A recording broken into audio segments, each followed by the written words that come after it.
Tamil literature में लिखा हुआ है कि उरुमंदाई, जब हम एक मन होकर उरु कोटिल एक बिंदु पर निलई नाटी जैसे कील ठोक देते हैं, इस तरह से ध्यान को टिका देते हैं कि वो भटक ना सके कहीं पे।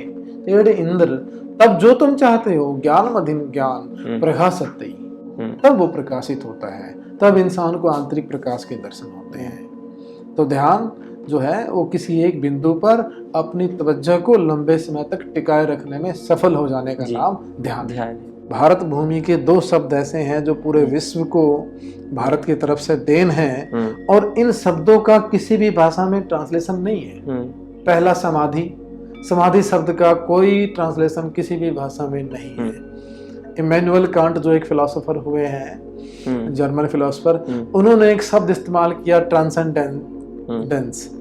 इसका ही प्रयोग समाधि के तौर पे किया जाता है, लेकिन ये शब्द भी समाधि को सही तरह से परिभाषित नहीं कर पाता।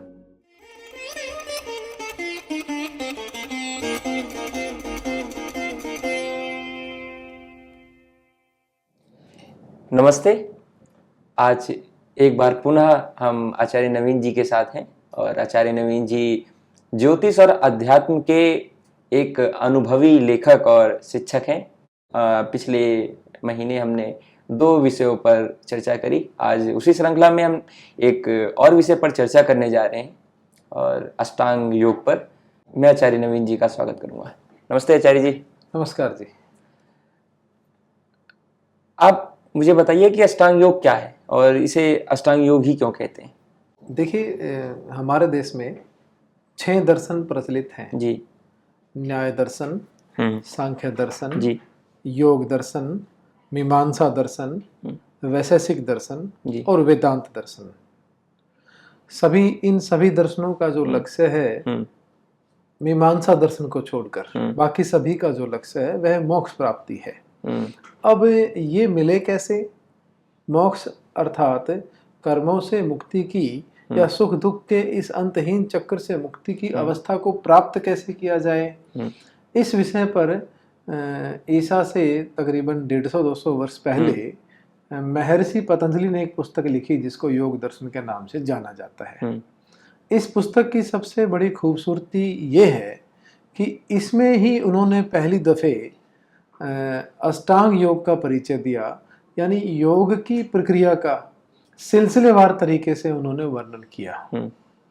तो अष्टांग योग को अष्टांग योग इसलिए कहते हैं क्योंकि इसके 8 अंग हैं: यम, नियम, आसन, प्राणायाम, प्रत्याहार, धारणा, ध्यान, समाधि। जी।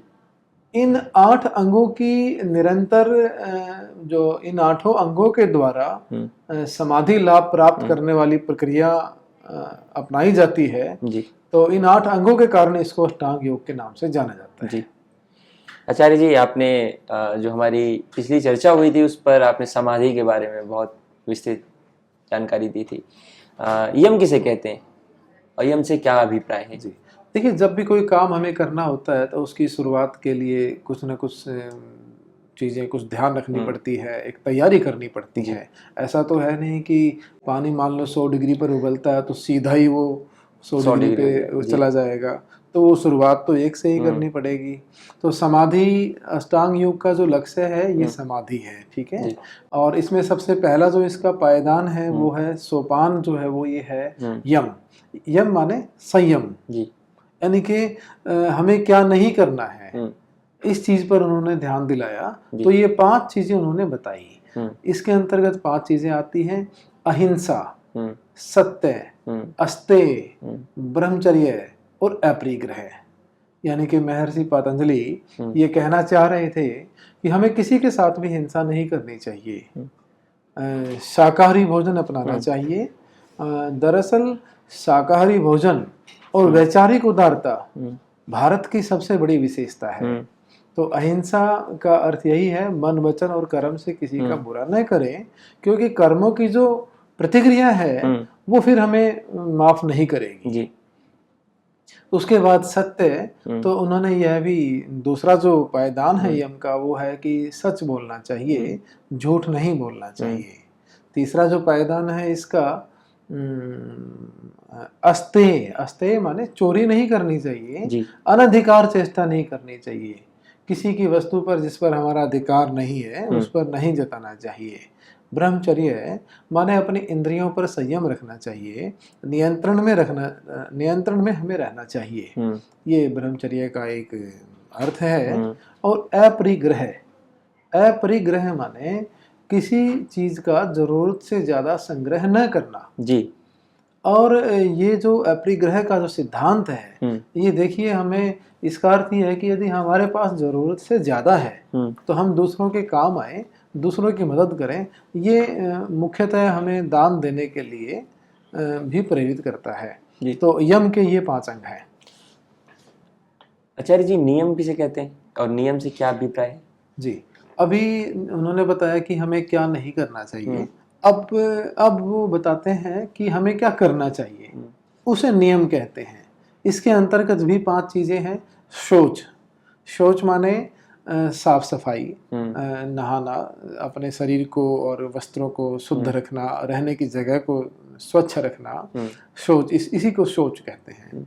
शौच। फिर संतोष, शौच, संतोष, तप, स्वाध्याय और ईश्वर प्रणिधान, ये नियम के अंतर्गत आते हैं। तो संतोष माने कि हर वक्त अपनी इच्छाओं का शिकार बनने की बजाय अपनी ज़रूरतें पूरी होने के बाद हसरतों को थोड़ा सा नियंत्रण में रखा जाए, क्योंकि ये एक अंतहीन श्रृंखला है, कभी किसी की पूरी नहीं होती सभी इच्छाएं। ये सुरसा के मुख की तरह जितना हम अपनी क्षमता बढ़ाएंगे उतना ही ये बढ़ती जाएंगी। इसीलिए उन्होंने कहा संतुष्ट रहना चाहिए। अपनी तरफ से पूरी मेहनत करने के बाद जो कुछ भी मिलता है उस पर हमें संतुष्ट रहना चाहिए। तप, तप का मतलब है सहन शक्ति। थोड़ा सा यदि हमारी इच्छा के अनुसार कोई चीजें नहीं भी होती है, गर्मी सर्दी भूख प्यास, मानसिक तप के साथ साथ शारीरिक भी, तो हमारी सहन शक्ति को हमें बढ़ाना चाहिए। हमें सहना चाहिए वातावरण की या किन्हीं और परिस्थितियों की प्रतिकूलताओं पर तुरंत प्रतिक्रिया देने की बजाय उन्हें सहने की आदत डालनी चाहिए। जी। तो इसे तप कहते हैं। और फिर स्वाध्याय, स्वाध्याय उन्होंने इसलिए कहा कि यदि कोई व्यक्ति, देखिए मनुष्य के पास सबसे विलक्षण कोई अंग है तो वह हाथ का अंगूठा और कान है। ठीक है, हाथ का अंगूठा पूरी प्रजातियों में सिर्फ मनुष्य के बाद केवल बंदर के पास मिलता है, लेकिन वह विकसित नहीं है। मनुष्य का अंगूठा विकसित है। इसका मनुष्य की मस्तिष्क के बीच में जो हाइपोथैलेमस ग्लैंड है उससे इसका संबंध है। दूसरा, हमारे शरीर का सबसे महत्वपूर्ण जो अंग वो कान है, यानी इनके द्वारा हम सुन के समझ के और अपने आप को ज्ञानी बन सकते हैं। तो स्वाध्याय करें, स्वाध्याय से क्या होगा, विवेक जागृत होगा। विवेक का मतलब है यथार्थ बोध, जो जैसा है उसको वैसा जानने का नाम विवेक है। यथार्थ दर्शन ज्ञान मिति, कि यथार्थ तरीके से चीजों को देखना, सही परिप्रेक्ष्य में देखना, जिसको बुद्धिज्म में सम्यक दर्शन कहा गया।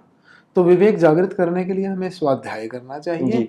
और फिर ईश्वर प्रणिधान, कि अपनी सभी जो चिंताएं हैं, जब हम ध्यान पर बैठें कम से कम उस वक्त 24 मिनट 1 घंटा या 1 पहर, उस वक्त कम से कम हम अपने ध्यान, अपनी जिम्मेदारियों को उस प्रभु को समर्पित कर दें।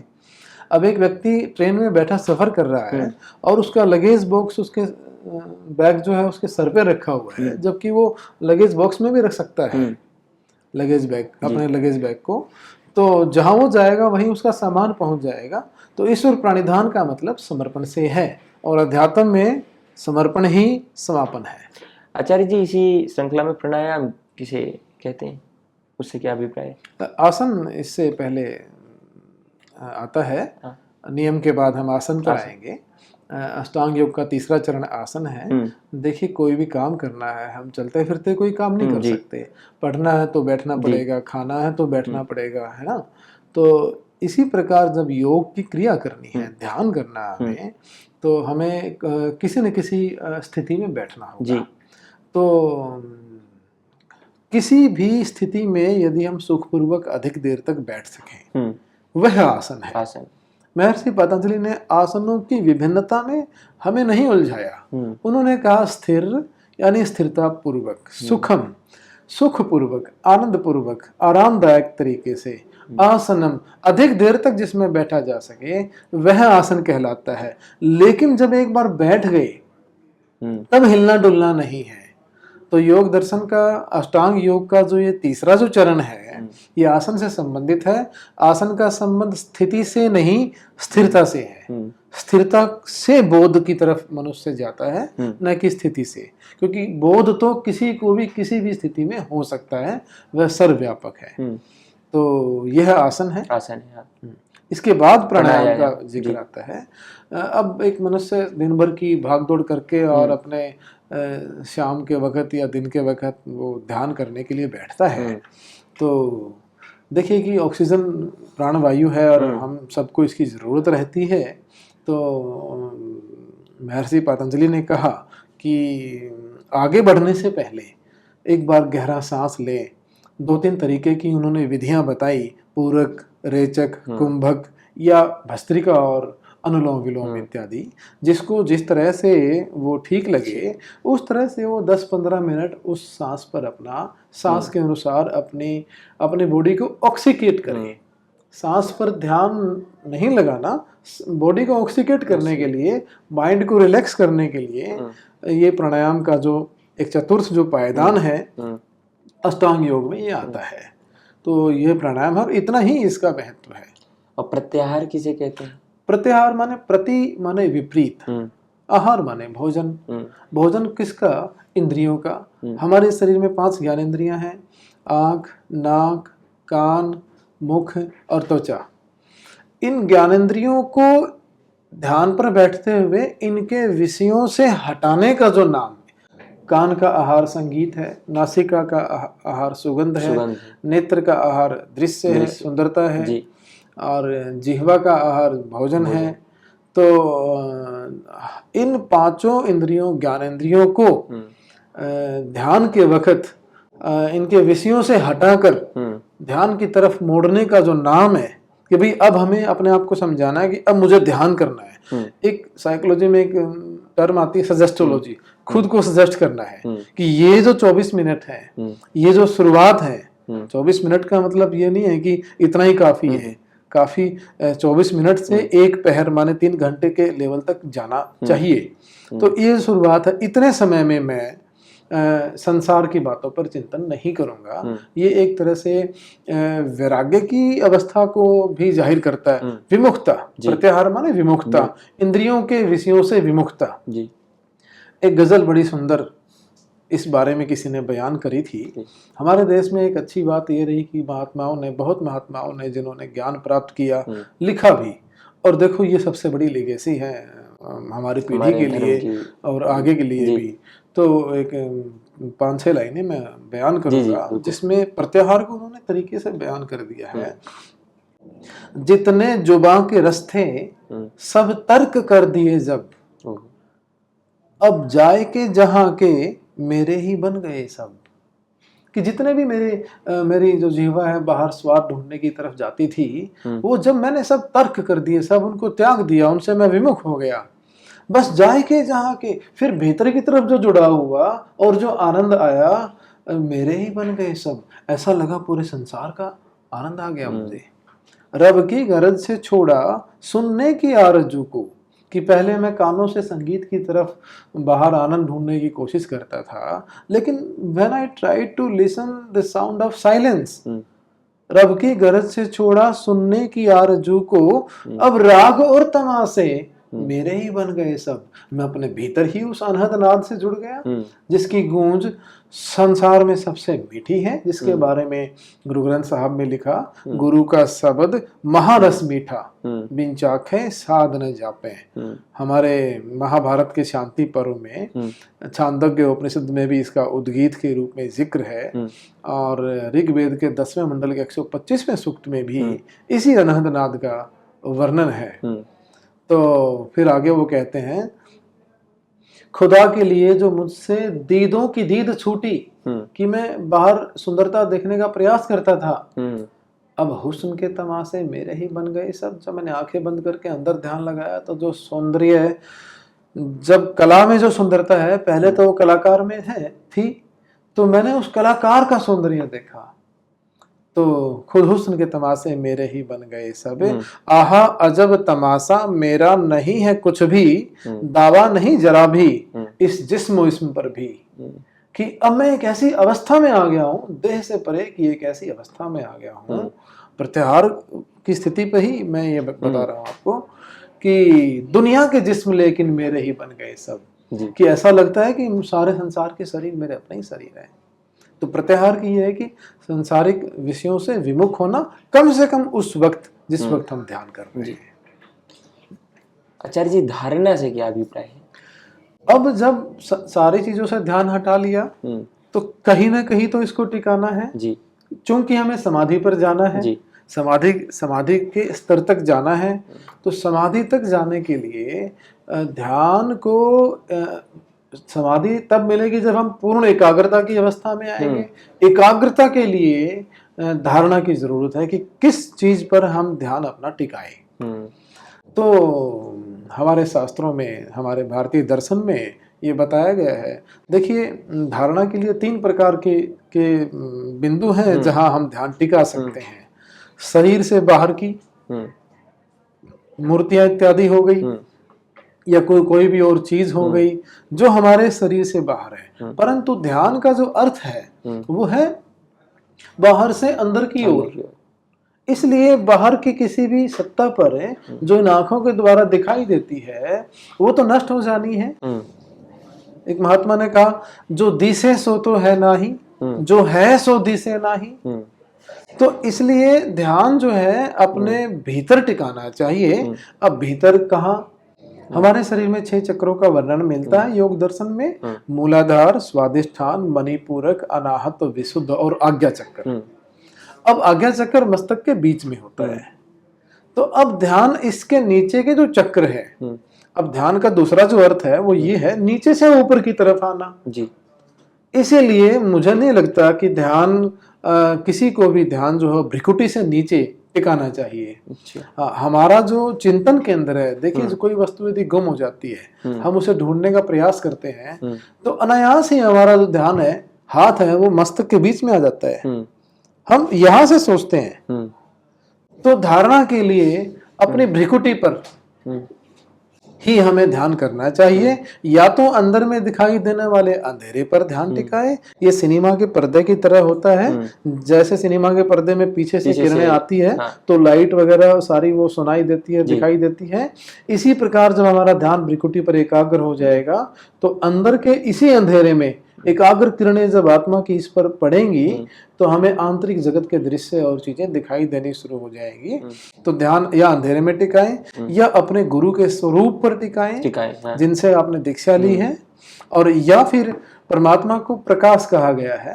और प्रकाश जो है एक दीपक की लो पर जो है, आप अंदर अपने उसकी ज्योति की कल्पना करके और उस पर ध्यान टिका सकते हैं।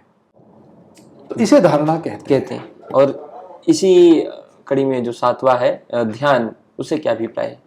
उससे क्या मतलब है? ध्यान से अभिप्राय है कि जब धारणा में हमारा मन हम टिकाते हैं, पर चूंकि हमारे मन को इंद्रियों के जरिए बाहर भटकने की आदत पड़ी हुई है, तो बार बार ये ध्यान हट जाता है। आंखों भ्रिकुटी में से ध्यान हमारा खंडित हो जाता है।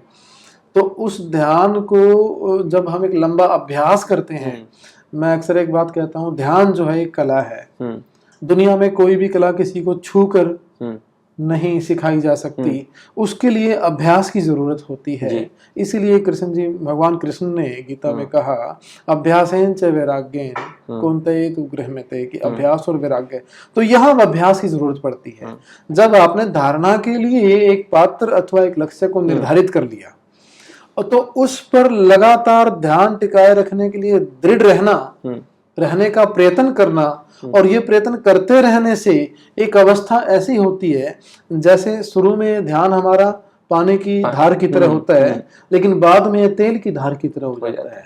तो धारणा में हमारा ध्यान, जिसको हम अटेंशन बोलते हैं, अटेंशन जो होती है, ये हमारी ये हमारे मन की विशेषता है और चेतना हमारी आत्मा की विशेषता है।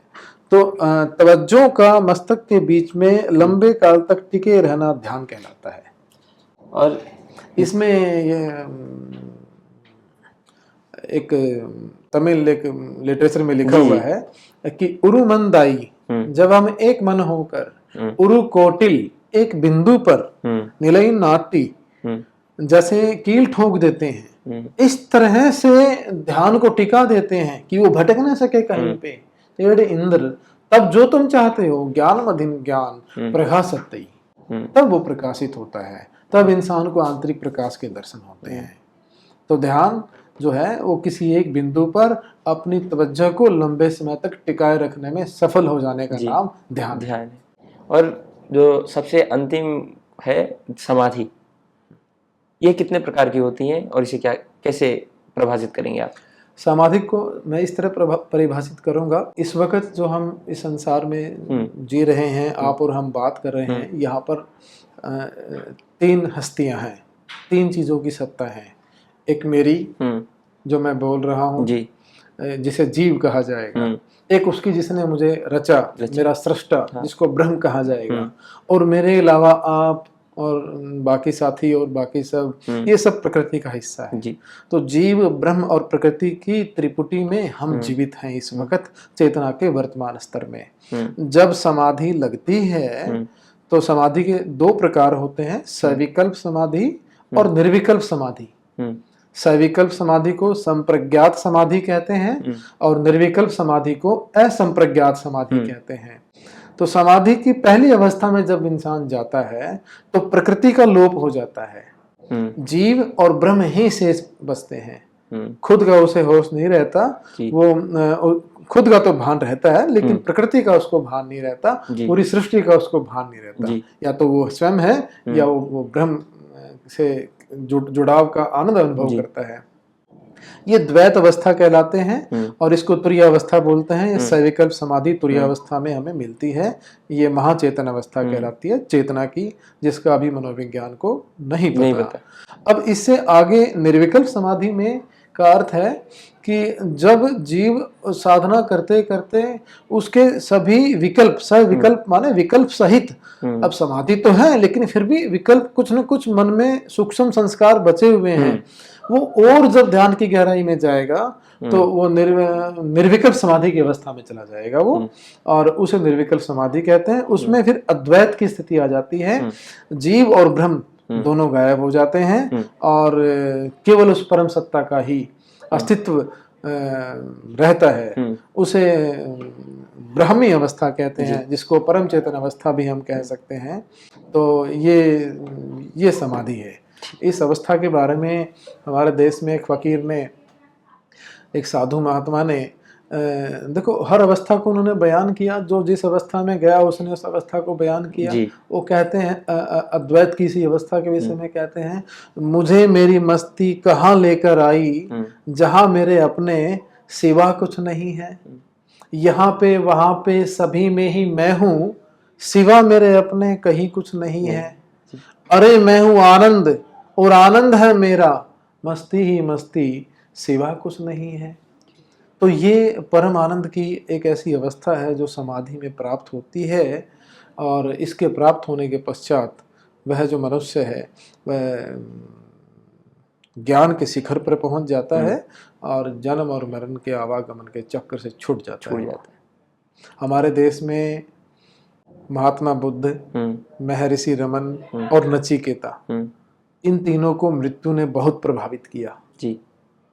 और तीनों ने ही जब मृत्यु को देखा, महात्मा बुद्ध ने सिर्फ एक दृश्य देखा और स्वयं मृत्यु का अनुभव महर्षि रमन को हुआ, और नचिकेता जब सदैह धर्मराज के पास जाते हैं तो वहाँ उन्होंने एक वरदान जो तीसरा मांगा, वो ये कठोपनिषद में इसका जिक्र है कि मृत्यु के रहस्य को वो जानना चाहते हैं।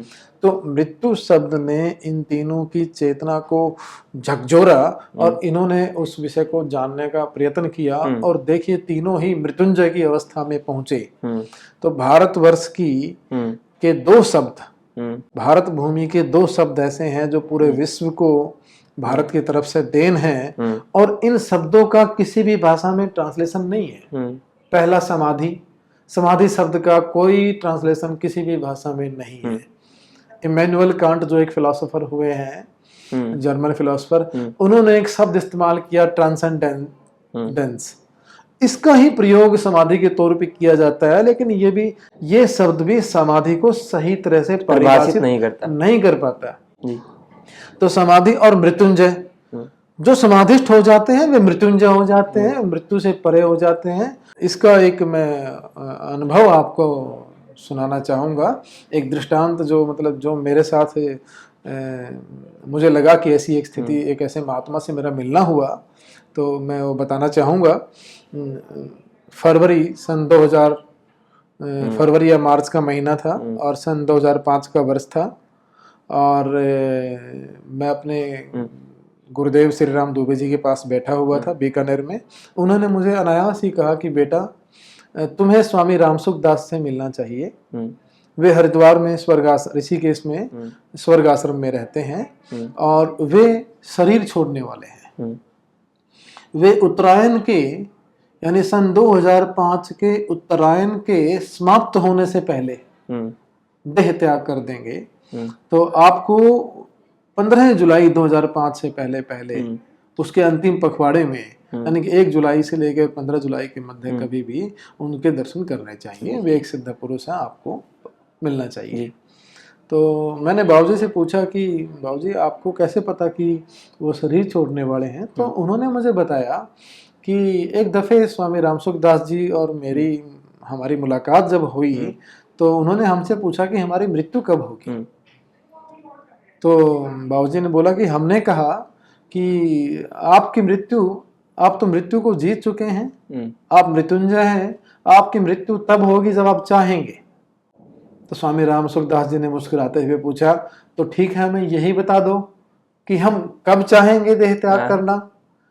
तब मेरे गुरुदेव श्री राम दुबे जी ने कहा कि जब तुम्हारी आयु 101 वर्ष पार कर जाएगी और उत्तरायण जब लगेगा, उसके समाप्त होने से पहले के अंतिम पखवाड़े में तुम्हारी देह त्याग की इच्छा हो जाएगी।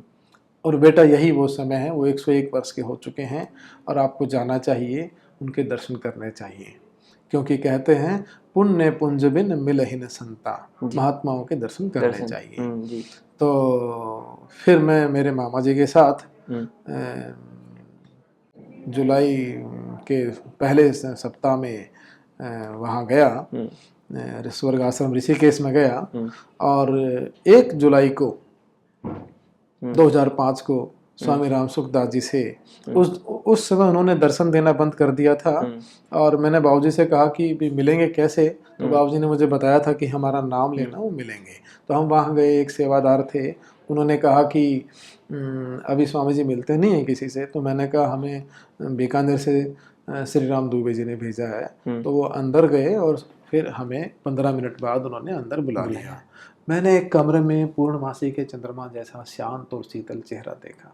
स्वामी रामसुख दास जी ने कोई फ़ोटो नहीं खिंचवाई, वे एक त्यागी महात्मा थे और इतने आनंद की अनुभूति हुई जिसको बयान नहीं किया जा सकता। जैसा कि लिखा ना कि संत मिलन सम सुख जग नाही, तो वो आनंद की अनुभूति हुई। और उनके दर्शन करने के पश्चात जब हम वापस अपने घर आए तो घर आकर देखते हैं कि सुबह न्यूज़ पे टीवी चैनल पे ये न्यूज़ आ रही है कि स्वामी जी ने देह त्याग कर दिया है। तो मन ही मन मेरे मामा जी और मैं इस बात के लिए खुश हुए कि कम से कम एक महात्मा के दर्शन हमें हो गए। तो यहाँ ये मृत्युंजय शब्द आया तो मुझे ध्यान आया कि ऐसा एक संस्मरण मेरे समक्ष रहा, तो मुझे उनका सानिध्य मिला। बहुत बहुत धन्यवाद आचार्य जी।